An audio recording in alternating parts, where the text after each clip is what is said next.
O tema do programa de hoje é um tema que eu tenho maior interesse, maior curiosidade, porque é um assunto, eu não diria que é difícil, mas é um assunto complexo, quer dizer, você precisa entender bem. Falando de uma maneira geral, é a questão da tributação no Brasil. Mais específico, uma coisa que eu não entendo, por isso que eu trouxe o entrevistado de hoje, essa coisa de CMS, quando você compra e vem de um estado para o outro, crédito presumido. Tem umas coisas que eu ouço falar muito, e eu acredito que você também, produtor de grão, de soja, e de boi, e de café, e a gente não entende bem como funciona, pelo menos eu não entendo. Então, para tentar explicar isso para a gente de uma vez por todas, eu esqueci de falar dos meus contatos, mas estou vendo que saiu aí o e-mail e o telefone. Para falar disso, está aqui comigo o doutor André Ricardo Passos, que é da empresa Buranello e Passos Advogados. Ele já deixou o site, é www.buranello.com.br, vai aparecer daqui a pouco aí, ou o telefone se você se interessar pelo assunto, 11 3149 4848. André, boa tarde, obrigado. Boa tarde, Resch. Obrigado pela tua disposição. Você viu o que eu falei, mas o que eu precisaria entender essa coisa do ICMS. Como é que funciona isso? Você pode até dar a explicação, sabe, isso existe por isso, e depois entrar nos fatos. Mas eu realmente não consigo entender. ICMS varia de estado para estado, em alguns estados não tem, outros tem. Como é que você se vira nesse emaranhado todo aí? Boa tarde. O ponto é, Resch, como eu te falei, o ICMS, na verdade, é decorrência do nosso sistema federalista. Tá? Para o pessoal entender um pouco mais, nós podemos dizer que o ICMS nasce da necessidade dos estados terem um sistema tributário próprio. Né? Os estados, nós temos todo o sistema tributário, os impostos federais, os impostos municipais também, e o ICMS, um dos impostos estaduais, é o principal carro-chefe dos estados da federação em termos de arrecadação. E essa complicação toda que você aludiu, que você falou, na verdade decorre das especificidades em relação aos estados, né? E da necessidade de você equalizar a carga tributária entre estados produtores e estados consumidores dos bens produzidos. Tá? Essa questão da alíquota interestadual, enfim, todas as questões correlatas aos impostos. Mas a gente não pode falar de ICMS e falar dos outros assuntos de nossa pauta de hoje, que é PIS/COFINS e créditos presumidos de PIS/COFINS, sem pontuar uma questão chamada não cumulatividade. Tá? A gente só pode falar desses impostos se a gente falar de não cumulatividade. O que é não cumulatividade? Não cumulatividade, que é um termo jurídico, econômico, na prática é um antídoto, tá? É um antídoto para o efeito cascata dos tributos. Tá?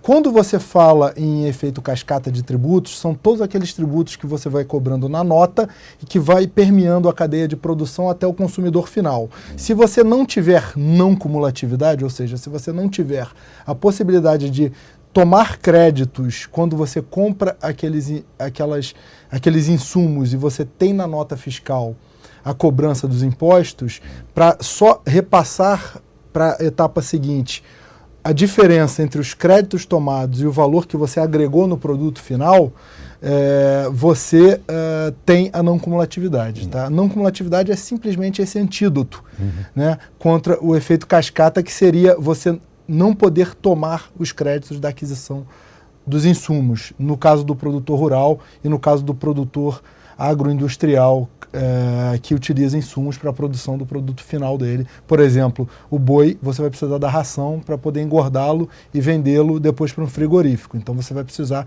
tomar o crédito do ICMS que vem na ração para que você possa não pagar na sua venda impostos dobrados, né, por toda a cadeia. E no PIS/COFINS a mesma coisa, só para a gente pontuar. Quer dizer, então você tem que quando você compra uma ração, ou quando você compra uma semente, ou quando você compra um adubo, ali já está incluído o ICMS. Está incluído o ICMS. E você tem que garantir, você tem que declarar esse ICMS para quando você chegar na ponta não pagar duas vezes. É isso? Exatamente, exatamente. Agora, isso funciona no Brasil? Funciona bem. Tá? Na verdade, você tem uma burocracia imensa para fazer esse controle, né? Porque as fazendas, secretarias de fazenda dos estados cobram um documental imenso, livros de apuração e etc., porém funciona bem. Tá? Você pega a nota fiscal, escritura no seu livro, que é um livro do ICMS denominado livro de entradas de mercadorias. No final do mês você apura o saldo do ICMS que entrou no seu estoque, que é o teu crédito, e apura o saldo no livro de registro de saídas, você arrola todas as notas fiscais das vendas e apura o saldo a pagar das notas fiscais de saída. Coteja o crédito com os débitos e só paga a diferença para os cofres públicos, numa guia própria. É assim que funciona. Uma coisa que eu quero explicar, por exemplo, que você explique. Eu tenho uma fábrica de soja, de esmagamento, no Paraná, mas eu compro soja do Mato Grosso.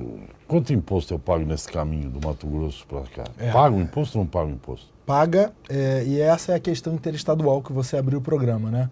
A questão interestadual é a seguinte: como o ICMS, eu falei de federação, é um imposto federativo, e como a circulação de mercadorias, não esqueça que o ICMS é um imposto sobre circulação de mercadorias e serviços. Ou seja, ele incide na saída da mercadoria do estabelecimento produtor até a chegada no estabelecimento consumidor daquela matéria-prima, tá? Então, quando você tem uma saída que nós denominamos na linguagem, no jargão técnico de interestadual, ou seja, do Mato Grosso para São Paulo, por exemplo, você vai ter que recolher um pedaço do imposto para o Mato Grosso e um pedaço para São Paulo, sob pena de você ter que entrar numa discussão de onde você deve o ICMS, no estado produtor ou no estado consumidor, que isso é uma discussão infindável, né? No Brasil, por exemplo, São Paulo defende que o ICMS seria devido no local de consumo, porque 40% do PIB nacional, a grande parte do consumo hoje está no país. E os estados, Mato Grosso, por exemplo, Goiás, todos os estados sojeiros ou produtores pecuários, o boi, etc., defenderiam que o ICMS seria devido para o estado de origem, de produção. Para evitar esse problema, se criou uma sistemática de alíquotas interestaduais. O que é isso? Cada um fica com um pedaço, ou seja, saída do Mato Grosso para São Paulo, você aplica uma alíquota interestadual, né? É um valor de 12%, se eu não me engano, na saída que você recolhe para o Mato Grosso. E se chegar em São Paulo e esse produto tiver uma alíquota em São Paulo de 18%, você recolhe 6% para São Paulo. Né? Ou seja, o produto tem uma alíquota de 18% na cadeia. A alíquota interestadual, aqui faz jus o Mato Grosso, o estado de origem, o estado produtor, é até 12%, porque é o limite interestadual. A diferença você recolhe para São Paulo. Ok? É assim que foi equalizada a carga tributária entre os estados, com alíquotas interestaduais. As regiões mais desenvolvidas ficam com a menor parte e as regiões menos desenvolvidas ficam com a maior parte. É a lógica, tipo, saída interestadual de São Paulo para o Nordeste, para o Norte, para o Espírito Santo. São Paulo só fica com 7%. Se o produto for 18%, eles ficam com 11% lá. Né? Ao contrário, como eu falei, do Mato Grosso para São Paulo, Mato Grosso, Centro-Oeste vai ficar com 12%, né? E São Paulo vai ficar com a diferença, 6%. Eu concordo em parte e discordo em parte, né? Porque o pecado de ser bom é receber menos. Eu defendo que a gente tem que ser bom. Mas, enfim, essa é uma questão para você e para outros advogados, juristas discutirem aí. Exatamente. Esse socialismo moreno. Quer dizer, a gente paga por ser bom. Não acho que... Na verdade, é isso aí. Se paga por ser bom. Falamos, antes de começar o programa... Se eu defender aqui, vamos separar logo, então. Na questão do Pacto Federativo, né? Pacto Federativo implica em estados produtores de riqueza abrirem mão de parte de suas riquezas geradas nos seus limites, nas suas terras, para poder sustentar outros estados nem tão fortes assim. Por quê? Na verdade, a gente faz parte de uma união federal, né, em que cada estado tem uma parcela e não pode ficar com todas as receitas. A verdade é essa. A federação no Brasil, para alguns, não é um bom negócio. Bom, eu converso com o doutor André Ricardo Passos, ele é do escritório Buranello Passos Advogados, e o assunto e para mim, eu fico oriçado com esse assunto, para falar uma gíria aqui. O site do escritório é www.buranello.com.br. Se você quiser falar depois, né, com o Dr. André, ligue para 11 3149 4888. 3149 4888. O código é 11. Por que as empresas, não é só a empresa esmagadora de soja, não, tem outras empresas, Por que as empresas reclamam tanto que esse famoso crédito presumido, sei lá, que esse dinheiro eles não conseguem descontar? Você diz que funciona muito bem, mas eu tenho ouvido muita queixa. A sistemática do ICMS, como eu te coloquei anteriormente, ela funciona muito bem, ela está sedimentada, ela está posta desde os idos de 1969, que é o Decreto-Lei 406 de 68 do antigo ICM, que virou ICMS. Virou ICMS, Constituição de 88, tá? Agora, crédito presumido, quando a gente fala em crédito presumido, a gente se remete para o PIS/COFINS. Tá? Okay. PIS/COFINS hoje, ele é um grande ICMS federal. Tá? O PIS/COFINS, o governo viu no PIS/COFINS um potencial arrecadatório muito grande e transformou numa espécie de IVA federal, aquele IVA tão falado, famoso, etc. O IPI é um imposto de uma incidência menor sobre produtos industrializados apenas, então o governo federal vislumbrou no PIS/COFINS a possibilidade de fazer um aumento de carga tributária e de transformá-lo no grande IVA federal, Imposto sobre Valor Agregado, né? E utiliza essa sistemática, então, desde 2002 para o PIS e desde 2003 para a COFINS. Quando a gente fala de crédito presumido, a gente está falando de PIS/COFINS, tá? Porque no ICMS, por causa dessa briga toda entre os estados, não tem crédito presumido, que nada, tem a Lei Candir mesmo, os estados tentando pedir, tentando segurar o crédito das exportações, né? Até hoje discutindo com o governo federal os prejuízos que eles tiveram, os estados exportadores, com a Lei Candir. Porém, o PIS/COFINS, você tem a questão do crédito presumido, que é o seguinte: em alguns produtos, notadamente aqueles da cesta básica, tá? Você é conferido às cooperativas a possibilidade, por exemplo, de tomar crédito presumido de PIS/COFINS nas aquisições desses gêneros alimentícios para repasse, né, quando a cooperativa precisa comprar algo além do que os produtores cooperativados produziram e precisa fazer face a um contrato de venda, eles vão lá e compram, né, produtos destinados à alimentação humana. Esses produtos, quando vão ser vendidos, a cooperativa paga PIS/COFINS. E a lei dá um crédito presumido de PIS/COFINS para a cooperativa sobre a aquisição desses produtos de produtores rurais, pessoas físicas. Ok? Nos exportadores, a mesma coisa, quer dizer, essa reclamação dos esmagadores, das tradings, das vendas para o exterior, é no seguinte sentido: ora, a lei dá o crédito presumido, né, de PIS/COFINS. Só que você é uma empresa exportadora. Não sei se você se recorda, no outro programa, nós falamos que os incentivos fiscais ainda existentes estão na ponta exportadora da cadeia. Ou seja, quem exporta tem uma carga fiscal menor, que eu até tentei traçar alguns quadros sobre a tributação do mercado interno e vendas para o mercado externo. E o crédito presumido ele está inserido nessa cadeia de incentivos para exportação de semi-elaborados ou de produtos elaborados ou de produtos agrícolas in natura. O que acontece? Acontece que o exportador ele acumula créditos presumidos ou créditos da não cumulatividade do PIS/COFINS, que o PIS/COFINS é igual ao CMS, também é não cumulativo, você acumula créditos das aquisições, e acontece que ele não tem um volume de impostos a pagar, né, que faça com que ele aproveite todos esses créditos. Então o crédito acaba sendo um crédito escritural. O produtor ele acumula uma série de créditos e ele acaba ficando impossibilitado de utilizar aqueles créditos no pagamento dos seus tributos, porque como ele exporta, os esmagadores de soja, muitos deles exportam o óleo, enfim, como eles exportam a soja, como eles exportam o subproduto, como eles exportam o produto acabado, eles acabam tendo um volume, um estoque maior de créditos do que de débitos, porque a exportação é incentivada. E aí fica um problemão mesmo. Quer dizer, você acaba, na hora da negociação com o produtor fala: não vou te dar um desconto porque você tem o crédito. Né? Aí ele fala: poxa, mas eu não posso usar o crédito. Aí o produtor: não, mas como você não pode usar o crédito? A lei te dá o direito. Não posso porque eu vou acumular crédito. Aí ele vai no governo federal, né, bate na porta e fala: olha, eu posso compensar isso com outros tributos? Aí a legislação sobre a compensação é extremamente limitadora, cria uma série de obstáculos para a compensação, porque no fisco é assim, né? Pagar é super fácil. Quando você preenche a sua declaração de rendimentos, no final do ano, já sai o DARF para você pagar. Na hora. Agora, na hora de você recuperar algo que você pagou a maior, vai demorar no mínimo 5 anos na fila. Não tem jeito. Tá? É assim que funciona a sistemática de tributação no âmbito federal, estadual ou municipal.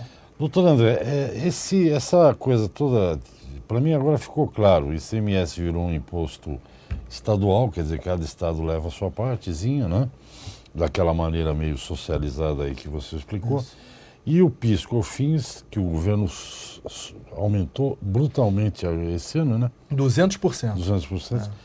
É um imposto federal. O governo viu um jeito de aumentar a arrecadação. Perfeitamente. Porque o PIS era... O que quer dizer o PIS? Programa de Integração Social da década de 70. É governo militar. Governo militar. Lei Complementar Eu 770. tenho o número PIS da minha carteira. Isso. Nunca recebi um tostão. Isso aí. Isso aí. E o COFINS, eu não sei o que é. Contribuição para Financiamento da Seguridade Social.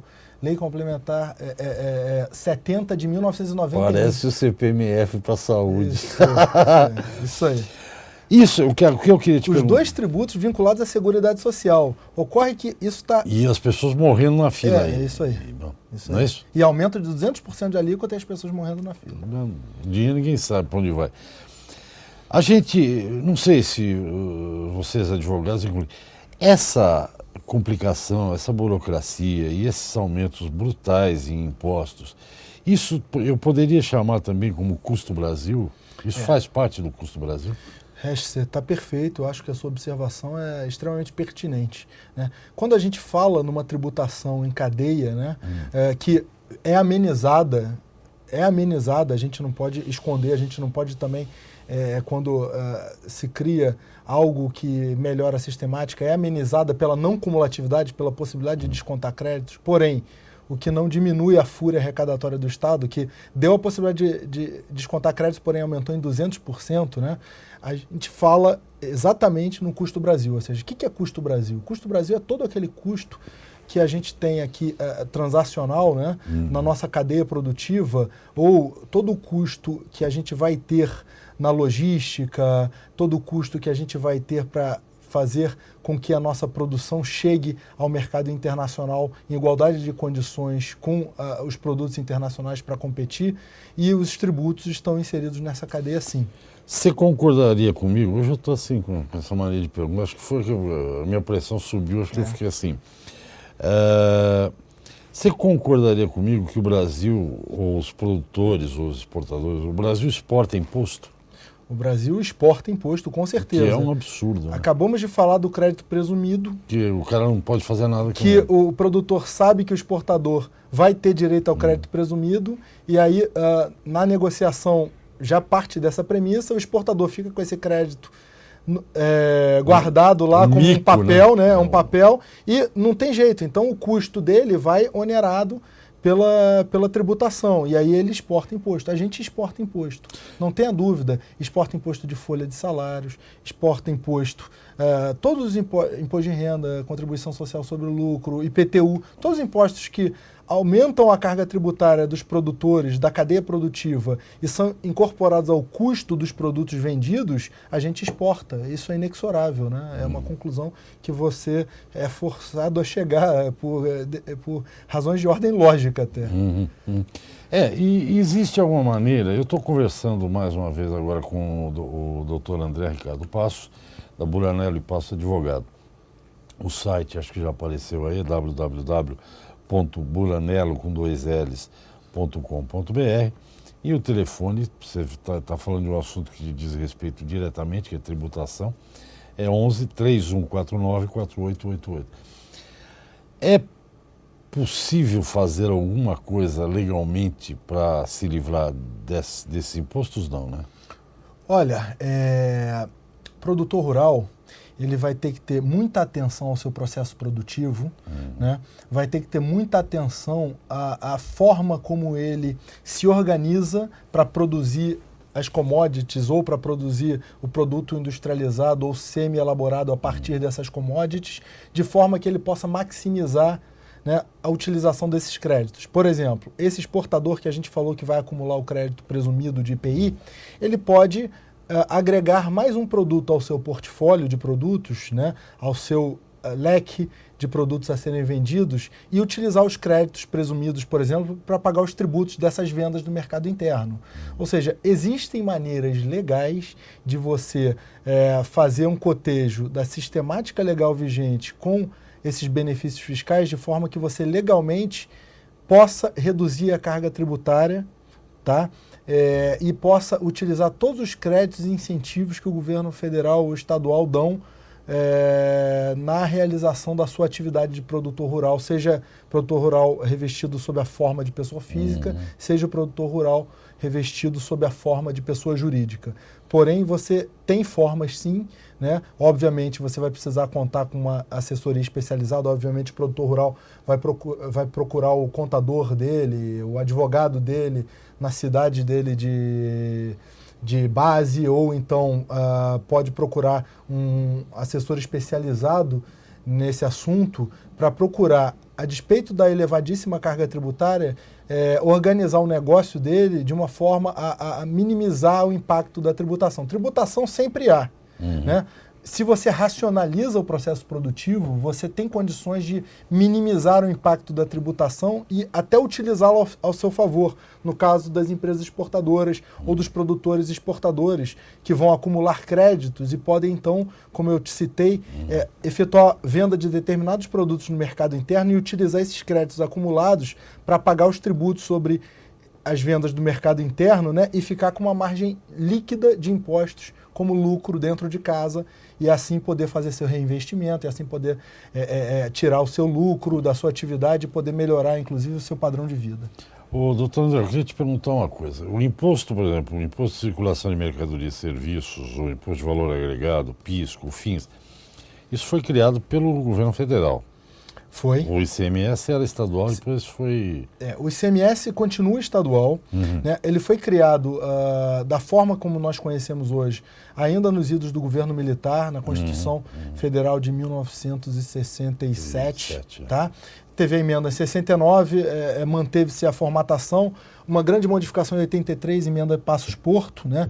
Que foi uma discussão em torno já da questão do crédito, dos estados, etc., com quem ficaria o bolo, né? Até a gente chegar à Constituição de 88 e a Lei Candir, de 1996, que regula hoje a sistemática do ICMS. Ele tem uma regulação federal, porém ele é estadual, tá? Por quê? Como nós somos um Estado federativo novamente, a União Federal ela fixa, por exemplo, essas alíquotas máximas e mínimas através do Senado das alíquotas interestaduais, para saber quem vai dividir o bolo. Porém, a regulação de todas as operações internas de cada estado cabe aos estados, né? E a regulação de como isso vai ser distribuído no bojo da União Federal cabe ao Conselho Nacional de Política Fazendária, o CONFAZ, que é um órgão do Ministério da Fazenda. Então, nós temos, talvez seja a última pergunta que eu faço para você hoje. Os governos estaduais, quando a gente ouve falar muito em guerra fiscal, quando se fala em guerra fiscal, os governos estaduais usam esses impostos aqui? O que eles fazem? Usam o tempo todo. Abaixa, aumenta. Abaixam, aumentam. É isso aqui, para a gente entender. É isso. A guerra fiscal nasce e justamente o CONFAZ ele existe para minimizar esses efeitos da guerra fiscal, ou seja, para trazer a ideia da federação para dentro pro seio das secretarias estaduais de fazenda, né? Porque o CONFAZ é composto por secretários de fazenda dos estados. Então, ele o CONFAZ existe justamente para minimizar isso, porque os estados, se eles pudessem legislar sozinhos, ou seja, sem o amortecimento por parte do CONFAZ e sem a regulação por parte do Senado Federal com relação às alíquotas interestaduais e outras regulações, a guerra fiscal seria muito mais exacerbada, porque se utiliza hoje o ICMS. Por exemplo, instale uma fábrica no meu estado que eu lhe dou 10 anos de isenção de ICMS. Aí vai lá um estado, oferece isso, o produtor vai lá para o estado para instalar a fábrica. Outro estado, não, mas isso é inconstitucional, porque isso não obedeceu uma ratificação de todos os secretários da Fazenda no âmbito do CONFAZ. Aí vai para o Supremo Tribunal Federal a disputa. Os benefícios de exportação, os benefícios de importação, os famosos benefícios de Fundap, por exemplo, né, que é no Espírito Santo, que você, ao importar uma mercadoria e vender a partir do Espírito Santo, você tem um desconto no valor do ICMS, que é um desconto travestido de financiamento bancário, e que o Estado de São Paulo foi até o Supremo Tribunal Federal para que se declarasse a inconstitucionalidade disso, e o Supremo liminarmente já disse, olha, isso não é inconstitucional, porque o Espírito Santo atendeu aos pressupostos estabelecidos em lei complementar, etc., e na Constituição Federal. Isso realmente é um assunto que gera discussão, gera polêmica, e eu vou lhe confessar uma coisa, Resch.